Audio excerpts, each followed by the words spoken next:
Joining me now, Republican Senator from Louisiana. You know him well, Senator John Kennedy. Thank you, Senator. Thank you for joining me tonight. I appreciate it. And we get your reaction to my my introduction there, sure. my monologue. That would be terrific. You know, it is, I think, shocking to most Americans what we're hearing about John Kerry.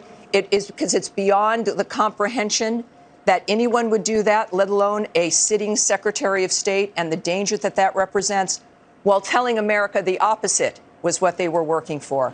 What do you make of that? Well, to your larger point, Tammy, it strikes me that wokeism is not underpinned by logic or morality or even utilitarianism. It is based on suppression. It is based on the cancel culture. It's based on shouting people down. The cancel culture is the military wing of wokeism. Wokeistas are not liberals. True liberals believe in freedom of speech. Wokeistas do not. It also strikes me, Tammy, that the chaos that you so eloquently described could not have happened without the acquiescence of President Biden and, in many instances, his enthusiastic participation.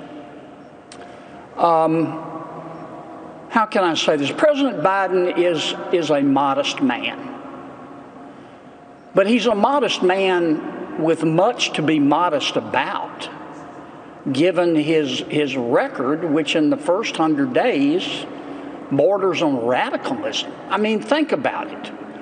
He supports massive tax increases. He honestly believes that the federal government can spend the money you earn better than you can. Deficits and debt don't seem to matter to the president.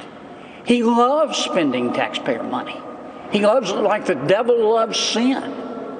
And Senator, may I note, too, because this is the opposite of what he ran on. When we think about saying one thing and doing another, it's not just about the activists in the street when they claim to be anti-fascist, but they're the actual fascists. Here was a man claiming that he would govern moderately, work with the other side. We believe that, apparently. Americans voted for that. But he seems to not care, or the people around him seem to not care, because they are doing the opposite. There seems to be no care at all with working with the Senate or with anyone else that the American people voted in. Well, I think you're right. I'll give you two other quick examples. President Biden is very woke. We know that.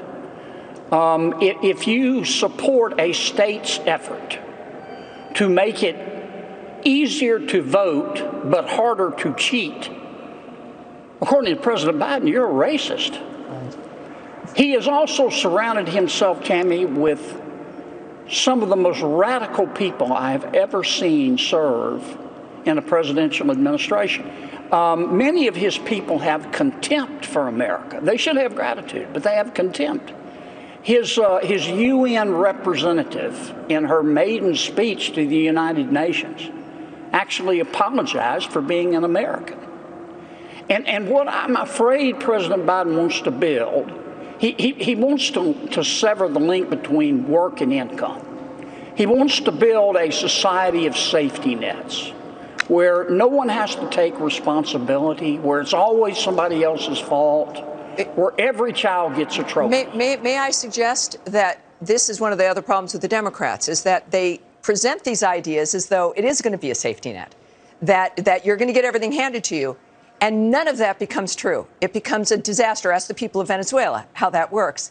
That this is the standard. It was the same with Obamacare. We were told it was going to save you money, thousands a year. It costs you thousands a year. You could keep your doctor, you can't. You were told Joe Biden was going to be a moderate that you elect to get in there and he's going to work with people you don't. We're also speaking as though Joe Biden is making these decisions. I would suggest that while he clearly understands what he's doing, and that is, I think, shameful, I don't think these are his positions. Would you agree with that? Because he's been in government for 50 years. We never saw this radical woke man before, and yet suddenly there he is. Well, here's my perspective on that. Short answer is I don't know. But I'm a Methodist. I try to be a good Methodist, and we believe in free will and responsibility.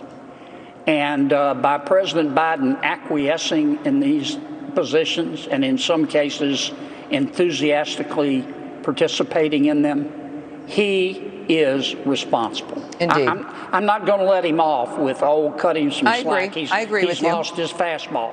He owns this. You're right, sir. And he's taking America into a bad place. You're right, because he is the one person that could stand up and say enough is enough and I'm not going to do this anymore, or actually answer questions from the press when, as opposed to leaving saying it would get him in trouble. Sir, thank you once again. Great perspective. I appreciate you being here tonight. Senator Kennedy.